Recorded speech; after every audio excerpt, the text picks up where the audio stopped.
Hari ini sudah hari yang kelima kita belajar tentang hidup berkelimpahan dalam Yesus Kristus. Kita akan lanjutkan pembahasan ini. Nah, kita akan buka di Ulangan pasal yang ke-8 ayat 17 dan 18. Maka janganlah kau katakan dalam hatimu, kekuasaanku dalam kekuatan tangankulah yang membuat aku memperoleh kekayaan ini. Tetapi haruslah engkau ingat kepada Tuhan Allahmu, sebab dialah yang memberi kepadamu kekuatan untuk memperoleh kekayaan, dengan maksud meneguhkan perjanjian yang diikrarkannya dengan sumpah kepada nenek moyangmu, seperti sekarang ini. Bila kita diberkati secara materi, itu bukanlah karena kekuatan tangan kita, melainkan karena Tuhan yang memberi kepada tangan kita the power to get wealth, atau kuasa untuk memperoleh kekayaan. Tuhan mengingatkan kepada kita agar kita jangan mengatakan kekuasaan dan kekuatan tangan kita lah yang membuat kita memperoleh kekayaan ini. Ini karena usahaku, ini karena kekuatanku. Bukan. Jadi kuasa untuk memperoleh kekayaan itu bukan berasal dari kita, melainkan dari Tuhan. Kita buka di Amsal 10 ayat 20. Berkat Tuhanlah yang menjadikan kaya, susah payah tidak akan menambahinya. Alkitab ternyata menuliskan secara tegas bahwa kita tidak perlu bersusah payah karena hal itu sia-sia. Inilah yang membedakan kita dengan orang dunia tentunya. Tapi kalau kita mau kaya dengan cara dunia, tidak ada jaminan bahwa di dalam kekayaan itu tidak ada namanya penderitaan. Kita sudah mengerti ya. Kalau kita mau kaya dengan cara duniawi, misalnya dengan merampok, mencuri, dan mungkin dengan cara ilmu kegelapan, minta kekayaan ke Gunung Kawi, pesugihan, pasti ada tumbalnya, dan kita dapatkan itu pasti meninggalkan penderitaan yang harus kita tanggung. Kalau nyari kekayaan di Gunung Kawi, atau di Thailand, atau di Bali, atau dimanapun, di Gunung Kidul, di lautan selatan, pasti ada kesusahan di belakangnya, karena mereka pasti minta tumbal, dan ujung-ujungnya mendatangkan penderitaan buat kita. Tapi jika kekayaan itu dari Tuhan, maka kita tidak ditambahi dengan persoalan dan penderitaan. Tapi kalau real berkat itu datangnya dari Tuhan, karena kita diberkati oleh karena kemurahan Tuhan dan kasih karunia Tuhan, kita tidak akan menerima penderitaan di ujungnya. Saya yakin bahwa semua orang pasti merindukan berkat yang seperti ini. Sebab untuk apa kita memiliki banyak hal bila di kemudian hari kita justru akan masuk ke dalam hal-hal yang mengerikan dalam hidup kita. Lebih baik kita menikmati yang dari Tuhan saja. Tapi untuk itu harus dengan cara Tuhan. Ingat, kita harus menjadi domba-domba yang mengikuti kemanapun gembala agung kita pergi. Dengan cara itulah Tuhan akan memberikan kuasa untuk memperoleh kekayaan. Dan berkat yang diberikannya itu tidak ditambahin dengan persoalan. Saya jadi ingat beberapa orang yang mencari pesugihan, terutama di Gunung Kawi yang saya pernah lihat dengan kacamata kepala sendiri, karena mereka tiap tahun minta sesaji, mereka balik karena memang benar-benar dapat kekayaan, memiliki ini dan itu, tetapi setiap tahun dia selalu minta tumbal. Akhirnya apa yang disusahkan? Ya, buat apa? Kita terima kekayaan tapi mengorbankan anak, mengorbankan orang lain, dan ujung-ujungnya akan menambahi persoalan saja di belakang hari. Persoalan dengan orang lain dan persoalan tentunya dengan Tuhan sendiri. Harus kita ingat persoalan yang masuk dalam kehidupan kita bersama dengan berkat yang bukan dari Tuhan akan menghabiskan semua kekayaan kita. Marilah kita contoh di Alkitab yang membuktikan bahwa Tuhanlah yang membuat kita diberkati. Kejadian 24 ayat 35. Tuhan sangat memberkati tuanku sehingga ia telah menjadi kaya. Tuhan telah memberikan kepadanya kambing, domba, dan lembu sapi, emas dan perak, budak laki-laki dan perempuan, unta dan keledai. Abraham, kita lihat dari sini menjadi sangat kaya karena Tuhan memberkati dia. Kalau Tuhan tidak sangat memberkati, maka tidak mungkin orang bernama Abraham ini akan menjadi kaya. Indahnya, kita yang hidup karena iman akan diberkati bersama-sama dengan Abraham. Jadi, bila Abraham dibuat Allah menjadi sedemikian rupa, maka semestinya kita pun menikmati hal yang sama, yang berasal dari Tuhan. Bukankah berkat yang diberikan kepada Abraham berarti berkat kepada kita juga? Kalau kita pelajarin dalam Galatia 3, ayat yang ke-9 dan 29, inilah yang harus kita pegang dalam kehidupan kita. Coba kita buka sebentar di Kejadian 26 ayat 12 dan 13. Maka menaburlah Ishak di tanah itu, dan dalam tahun itu juga ia mendapat hasil 100 kali lipat, sebab diberkati Tuhan. Sebab ia diberkati Tuhan. Dan orang itu menjadi kaya, bahkan kian lama, kian kaya, sehingga ia menjadi sangat kaya. Ini ayat yang populer sekali dan semua orang suka dengan ayat ini. Patut diperhatikan bahwa dalam kenyataan fisik, orang yang menabur tidak selalu memiliki jaminan bahwa dia juga akan menuai. Benihnya bisa saja mati, gugur, dimakan burung, busuk, atau jatuh di tanah yang tidak subur, dan sebagainya. Kalau kita dapat menuai dan bahkan dalam tahun itu juga berlebih-lebih lagi dengan 100 kali lipat, maka tentunya itu ada sebab yang khusus. Alkitab mengatakan ia diberkati Tuhan, inilah sebabnya. Maka dikatakan lebih lanjut bahwa Ishak menjadi kaya. Bahkan ia kian lama kian kaya, sehingga ia menjadi sangat kaya. Semuanya oleh berkat Tuhan dan bukan karena kesanggupan Ishak sendiri. Jadi kalau semuanya dari Tuhan, betapa pentingnya hidup kita ini bergantung kepada Tuhan. Masalahnya kekuasaan untuk mendapatkan kekayaan dari Dia, berarti semua yang kita kerjakan juga harus bergantung kepada Dia, sesuai dengan kehendaknya.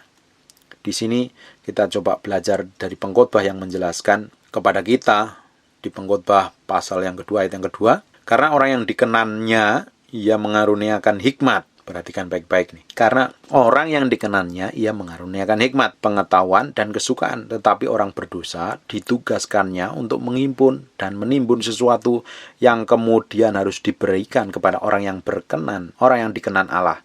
Ini pun kesia-siaan dan usaha menjaring angin. Jadi kuncinya adalah hidup berkenan kepada Tuhan. Kita tidak punya pilihan lain kecuali kita ini harus hidup memperkenan hati Tuhan. Harus hidup sesuai dengan yang Tuhan mau. Ada hukum Tuhan, ada cara Tuhan yang tidak boleh kita abaikan. Dan di situ Allah percaya.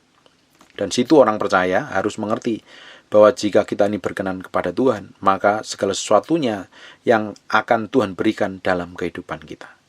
Tuhan akan memberikan kita sesuatu yang powerful. Tuhan akan membawa kita ke dalam kelimpahannya. Ini kehendak Tuhan. Untuk mempertegas apa yang saya sampaikan ini, coba kita baca di Mazmur 127 ayat 1 dan 2. Nyanyian ziarah Salomo, jikalau bukan Tuhan yang membangun rumah, sia-sialah usaha orang yang membangunnya. Jikalau bukan Tuhan yang mengawal kota, sia-sialah pengawal berjaga-jaga. Sia-sialah kamu bangun pagi-pagi dan duduk-duduk sampai jauh malam, dan makan roti yang diperoleh dengan susah payah. Sebab ia memberi kepada yang dicintainya pada waktu tidur. Jadi bila kita ini dikasih Tuhan karena kita ini berkenan kepadanya, kita ini berkenan di pemandangan Tuhan, maka tanpa kerja keras semuanya akan diberikan Tuhan pada waktunya. Bahkan pada saat kita tidur pun kita akan diberkati Tuhan secara powerful. Kita coba buka di Mazmur 128. Nyanyian ziarah, berbahagialah setiap orang yang takut akan Tuhan, yang hidup menurut jalan yang ditunjukkannya. Apabila engkau memakan hasil jerih payah tanganmu, berbahagialah engkau dan baiklah keadaanmu. Istrimu akan menjadi seperti pohon anggur yang subur dalam rumahmu, anak-anakmu seperti tunas pohon zaitun sekeliling mejamu. Sesungguhnya demikianlah akan diberkati orang laki-laki yang takut akan Tuhan. Kiranya Tuhan memberkati engkau dari Sion, supaya engkau melihat kebahagiaan Yerusalem seumur hidupmu dan melihat anak-anak dari anak-anakmu damai sejahtera atas Israel. Di bawah judul berkat atas rumah tangga, Mazmur ini menjelaskan kembali bahwa mereka yang hidup menurut jalan yang ditunjukkan oleh Tuhan akan berbahagia. Jadi kita tetap harus bekerja dalam ketaatan Tuhan. Kita tidak boleh malas, tapi kita harus bekerja, kita harus rajin. Bila kita ingin diberkati, maka kita harus hidup seperti yang Tuhan inginkan. Kita buka sebentar di Ayub 36 ayat 11. Jikalau mereka mendengar dan takluk, maka mereka hidup mujur sampai akhir hari-hari. Mereka akan senang sampai akhir tahun-tahun mereka. Adakah yang lebih bagus dari semua ini kalau kita pelajarin? Coba. Menurut saya, setiap orang yang menginginkan hal ini. Menurut saya, semua orang pingin hal ini terjadi dalam kehidupannya. Dan saya yakin kalau kita ini bekerja dengan segenap hati, akan membawa pada akibat yang besar dalam kehidupan kita. Jadi jangan kita pernah bergeser dari apa yang sudah Tuhan tetapkan dalam kehidupan kita. Biarkan kita mengikuti apa yang Tuhan mau dalam kehidupan kita. Pokoknya ikutin saja kemana Gembala Agung kita pergi. Ikutin saja. Istilahnya Pak Yusak Cipto, ngelinding wae. Nanti nggak tahu, pokoknya ikuti. Karena kita tahu tujuannya pasti luar biasa. Akhirnya pasti luar biasa. Mazmur 37, kita buka ayat yang ke-23 dan 25. Tuhan menetapkan langkah-langkah orang yang berkenan kepadanya. Apabila ia jatuh, tidak leha sampai tergeletak, sebab Tuhan menopang tangannya. Dahulu aku muda, sekarang telah menjadi tua, tapi tidak pernah kulihat orang benar ditinggalkan, atau anak cucunya meminta-minta roti. Ini lagu loh, ayat ini. Lagu yang terkenal. Tuhan menetapkan langkah-langkah orang yang hidupnya berkenan kepadanya. It's powerful sekali. Ini janji Tuhan yang luar biasa menurut saya. That's real, janji Tuhan yang powerful. Tuhan sudah berjalan di depan kita dan menyiapkan langkah-langkah kita. Apabila kita jatuh tidak akan sampai tergeletak, sebab Tuhan menopang tangan kita. Maka jadilah orang benar. Kita tuh harus jadi orang benar. Jadi orang yang hidup sesuai dengan apa yang Tuhan mau. Jadi orang benar itu adalah orang yang berkata, Tuhan adalah gembalaku. Kalau Tuhan gembalaku, dia pasti Tuhan ngomong begini. Kalau orang tuh ngomong Tuhan adalah gembalaku, pasti dengan yakin ngomong, takkan kekurangan aku. Karena apa? Tuhan yang memimpin. Dengan kemudian yang terjadi adalah diri kita ini akan diberkati Tuhan luar biasa. Keturunan juga luar biasa diberkati. Alkitab ngomong, tidak pernah anak cucunya sampai meminta-minta roti. Ia berkata bahwa tiap hari ia menaruh belas kasihan dan memberi pinjaman serta anak cucunya menjadi berkat. Kalau kita ini mau berjalan seperti apa yang Gembala Agung perintahkan, maka kita semua ini akan menikmati kelimpahan luar biasa yang asalnya dari Tuhan sendiri. Lalu apa yang sebenarnya dilakukan Gembala Agung kita jika kita mengikuti dan kemanapun dia pergi?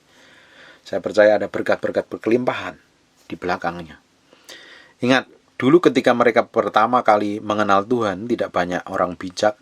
Dengan perkataan lain, mereka masih bodoh.